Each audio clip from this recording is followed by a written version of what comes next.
ถึงวันนี้นะครับในส่วนของในฐานะการเป็นผู้บริหารในฐานะที่เป็นเจ้าของสนามผมก็เรียนยืนยันนะครับว่าความพร้อมของสนามในเรื่องของมาตรฐานที่เป็นไปตามเรื่องไฟเอง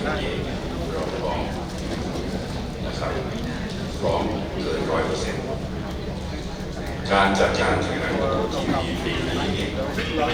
มีความแตกต่างจาก2 ปีที่ผ่านมาหลายเรื่องด้วยกันเรื่องแรกก็คือปีนี้เนี่ยนอกจากเราจะเป็นสนามที่2ของการจัดการแข่งขันซึ่งแน่นอน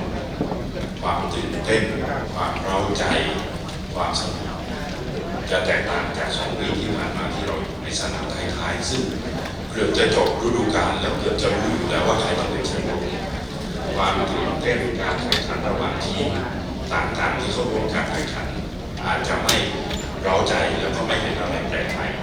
มากเท่ากับปีนี้เพราะเราเป็นสนามที่2การเป็นสนามที่2เนี่ยรถใหม่นักแข่งย้ายทีมนะครับหลายอย่างที่เปลี่ยนแปลงไปผมว่าบรรยากาศสำหรับแฟนมอเตอร์สปอร์ตมันจะเป็นบรรยากาศของความตื่นเต้นเร้าใจและน่าสนใจมากกว่าใน2 ปีที่ผ่านมาในส่วนที่2ในส่วนที่เกี่ยวข้องกับเรื่องของความปลอดภัยของทีมแข่งและนักแข่งผมต้องอัปเดตกับพวกเราทุกคนนะครับว่าสถานการณ์ปัจจุบันเนี่ยแฟนโมโต GP ส่วนใหญ่ที่เป็นต่างประเทศรวมไปจนถึงทีมแข่งและนักแข่งวันนี้ส่วนใหญ่อยู่ที่กาตาร์แล้วครับเวลานี้ที่กาตาร์มีวินเทอร์เทสซึ่งทีมแข่งนักแข่งแล้วก็แฟนโมโต GP ตัวจริงอยู่ที่กาตาร์กว่าจะกลับมาถึงการแข่งขันที่บุรีรัมย์เนี่ยนะครับก็นับไปก็ประมาณเกือบเดือนแล้วนะครับเพราะฉะนั้นเนี่ยในเรื่องของทีมแข่งนักแข่งหรือใครก็ตามแต่ที่จะเดินทางมาแข่งมอเตอร์จีพีรวมถึงแฟนงานทอดจริงๆเขาเนี่ยมาถึงประเทศไทยแล้วเนี่ยโอกาสที่จะต้องเฝ้าระวังในระยะ14 วันมันลดไปแล้วนะครับอันนี้ต้องทำความเข้าใจนะครับส่วนที่2เนี่ยก็คือว่าปีนี้จะเป็นปีแรกของเราเหมือนกันที่เราจะมีนักแข่งไทยอยู่ในโมโต2 คนซึ่งมันจะเป็นบรรยากาศของคนไทยที่จะไปเชียร์เด็กไทยในการที่จะเติบโตเข้าไปในระดับแชมป์โลกในรุ่นโมโต2ซึ่งก็จะมีกล้องสมเกียรตินะครับจันทราลงแข่งเต็มฤดูกาลจากไทยเอเชียได้แล้วก็จะมีเควินโบจากยามาฮ่าไทยแลนด์ลงแข่งในโมโต GP ในรุ่นโมโต2 GP ซึ่งมันก็จะทำให้คนไทยเราเนี่ยได้มีส่วนร่วมในการที่จะเชียร์เด็กไทยนะครับให้ชนะในโฮมเรสของคนไทยแน่นอนครับ2 ปีที่ผ่านมาเนี่ยของการจัดการแข่งขันโมโต GP เรามีภาพจำของการแข่งขันกลางปีไทยแลนด์ที่สนับสนุนโดย OR ปีแรกทุกคนจับโมโต GP ที่ประเทศไทยด้วยรถอีแลนด์ความรู้สึกของความเป็นไทยบรรยากาศความอบอุ่นทั้งหลายที่เกิดขึ้นเนี่ยมันเกิดขึ้นให้คนทั้งโลกได้รู้จักและจดจำรวมไปจนถึงเราเป็นแชมป์2 ปีซ้อนในเรื่องของมีจำนวนผู้ชมเยอะที่สุดในจำนวนการแข่งขัน19 สนามของโลกทั้ง2 ปีที่ผ่านมาถามว่าปีนี้อะไรคือภาพจำที่คนบุรีรัมย์และประเทศไทยอยากให้คนที่เป็นแฟนมอเตอร์สปอร์ตแฟนโมโต GP ทั้งโลกซึ่งมีกว่า800 ล้านคนมองเป็นภาพจำสิ่งที่เราพยายามจะทำอยู่ในวันนี้ก็คือเรามีประสบการณ์จากบุรีรัมย์มาราธอนซึ่งเราจัดการแข่งขันบุรีรัมย์มาราธอนซึ่งเราเป็นมาราธอนในระดับวอลโลกมาราธอนโลกในเดือนกุมภาพันธ์ที่ผ่านมา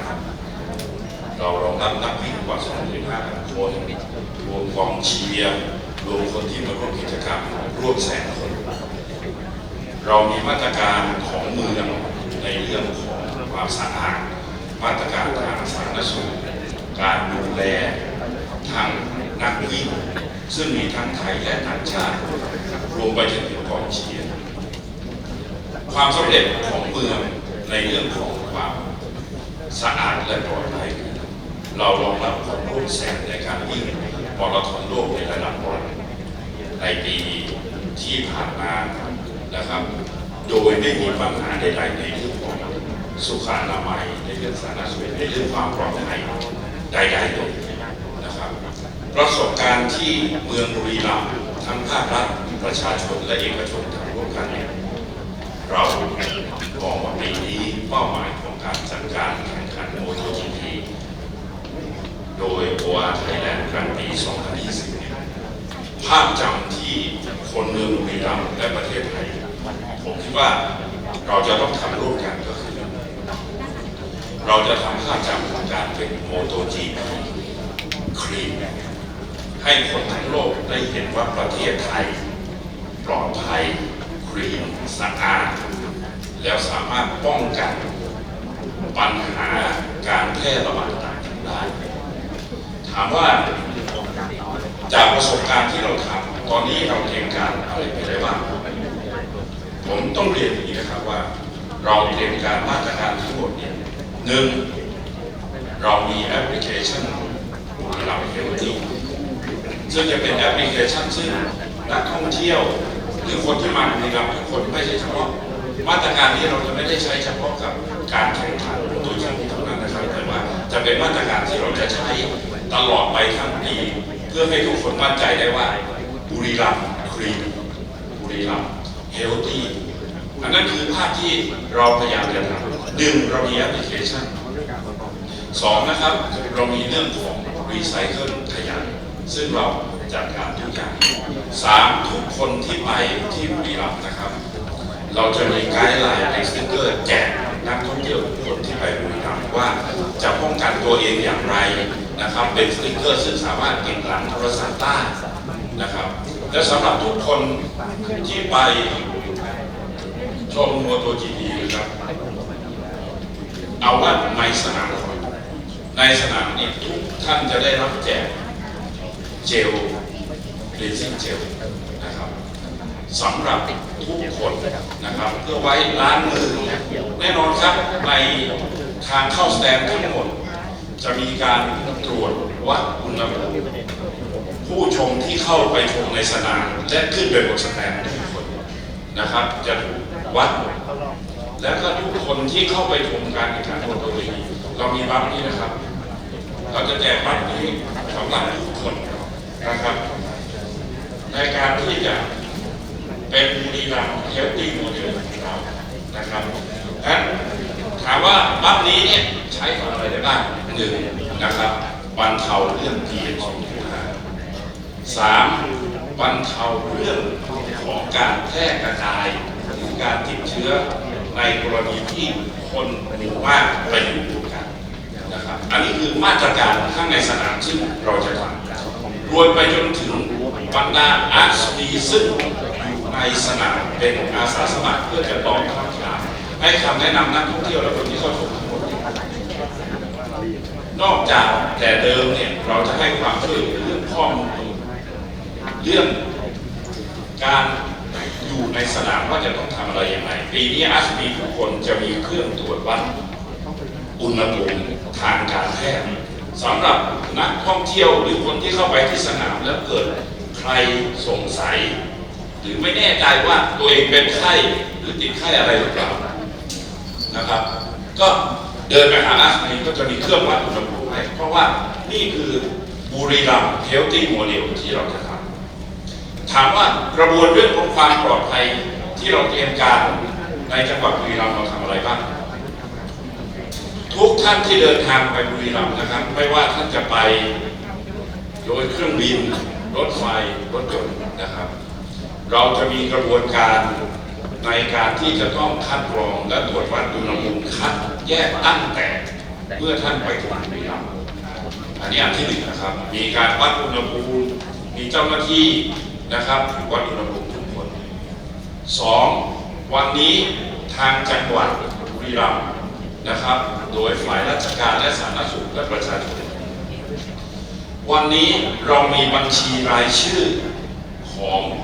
คนที่ไปโมโต GP แล้วพักอยู่โรงแรมไหนพักที่ไหนทุกคนแล้วทางสาธารณสุขจะเข้าไปตรวจวัดอุณหภูมิและไข้เป็นรายบุคคลมีลิสต์เช็คหมดเลยครับว่านายกมาถึงตรวจหรือยัง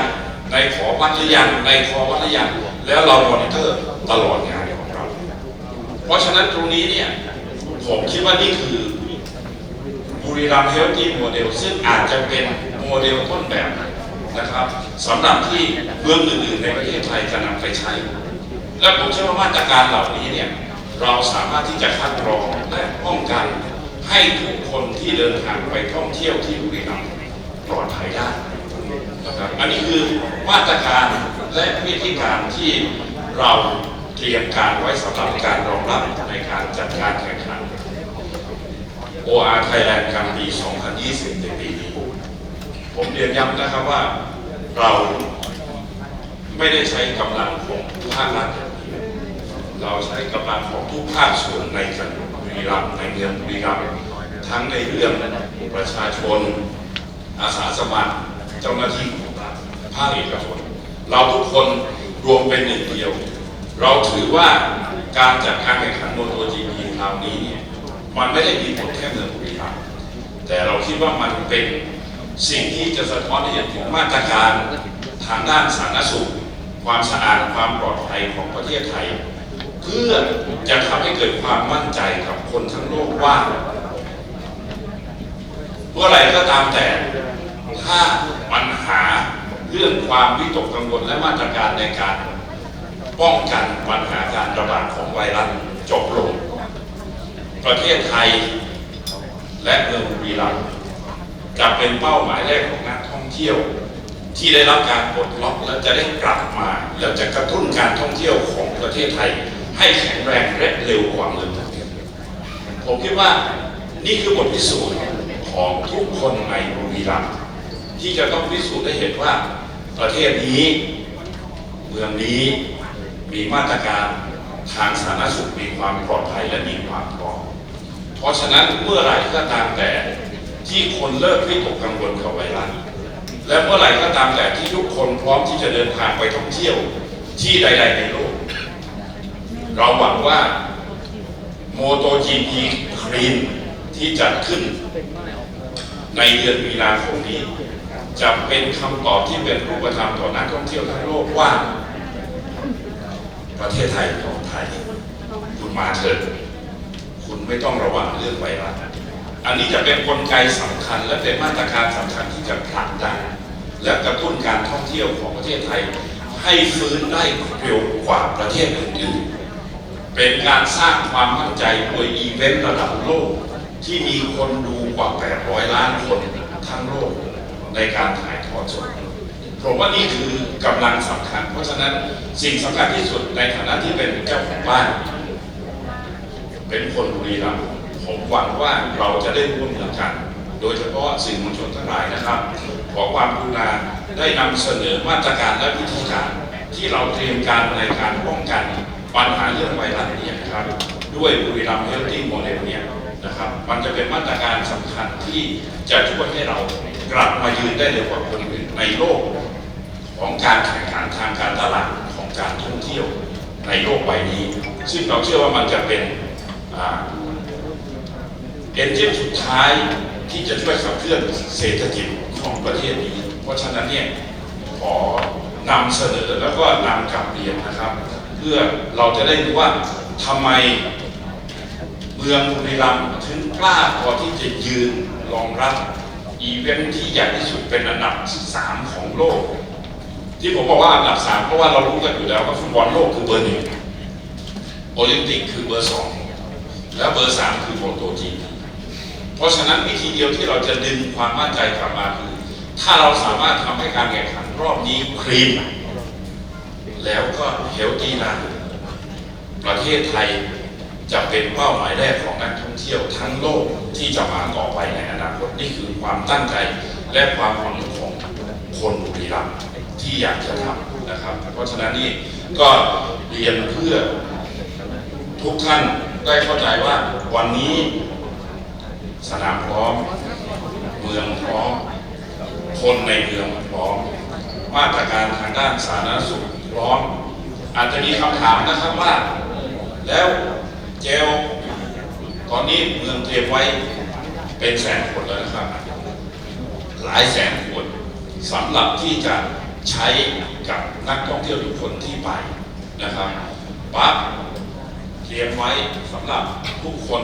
ที่จะไปชมMotoGPอาจจะมีคำถามนะครับว่าใช้บัฟนี้แล้วมันจะป้องกันได้ไหมนะครับผมเชื่อว่าทางท่านอธิบดีนะครับจากกรมโรคติดต่อควบคุมโรคจะตอบได้ว่ามันเป็นการป้องกันการแพร่ระบาดได้นะครับมันไม่ใช่ว่าต้องเป็นบัฟที่ใช้กันทางการแพทย์อย่างอื่นคือวิธีเบื้องต้นก็คือล้างมือให้สะอาดนะครับล้างมือบ่อยๆอย่าสัมผัสกันมากป้องกันการแพร่กระจายสายบัฟติดจมูกซะนะครับอันนี้ก็จะลดทุกอย่างได้มากมายมหาศาลนะครับอันนั้นคือเป้าหมายในการเดินนะครับแล้วมันก็ไม่ได้ใช้แค่สำหรับเรื่องไวรัสอย่างเดียวนะครับผมเชื่อว่ามันจะแก้ปัญหาเรื่องบรรเทาในเรื่องแม้มันจะไม่สามารถ100%แต่มันจะบรรเทาเรื่อง PM 2.5 ได้ด้วยในเวลาเดียวกันนะครับนี่คือสิ่งที่เป็นบุรีรัมย์ Healthy Model ซึ่งอยากกราบเรียนสื่อมวลชนนะครับเพื่อสร้างความมั่นใจให้กับนักท่องเที่ยวทุกคนที่จะไปMotoGP ในงาน OR Thailand Grand Prix 2020 ที่บุรีรัมย์ในเดือนมีนาคมนี้ว่ามีเตรียมไว้สำหรับนักท่องเที่ยวทุกคนนะครับเจลเตรียมไว้สำหรับนักท่องเที่ยวทุกคนสติ๊กเกอร์ไกด์ไลน์มีหมายเลขโทรศัพท์วิธีการในการที่จะดูแลตัวเองพร้อมแจกกับทุกคนติดหลังโทรศัพท์จะได้ดูแล้วก็รู้ว่าควรจะต้องปฏิบัติอย่างไรในการป้องกันตัวเองนะครับอันนั้นคือสิ่งที่เมืองบุรีรัมย์คนบุรีรัมย์ทุกภาคส่วนทั้งรัฐประชาชนได้ร่วมกันเตรียมการไว้สำหรับต้อนรับแฟนMotoGP ที่จะไปบุรีรัมย์นี่คือความพร้อมของปีนี้แล้วเรามั่นใจนะครับว่าภาพจำของปีนี้คือเราจะทำให้ OR Thailand กลางปี 2020 เป็น MotoGP คลีนของโลกใบนี้และเป็นโมเดลต้นแบบสำหรับทุกเมืองในโลกที่จะจัด MotoGP ต่อไปภายใต้สถานการณ์ไวรัสที่มีปัญหาในปัจจุบันครับขอบคุณมากครับขอเสียงปรบมือให้กับคุณในวิชิตชอบรบสนามช้าง International Circuit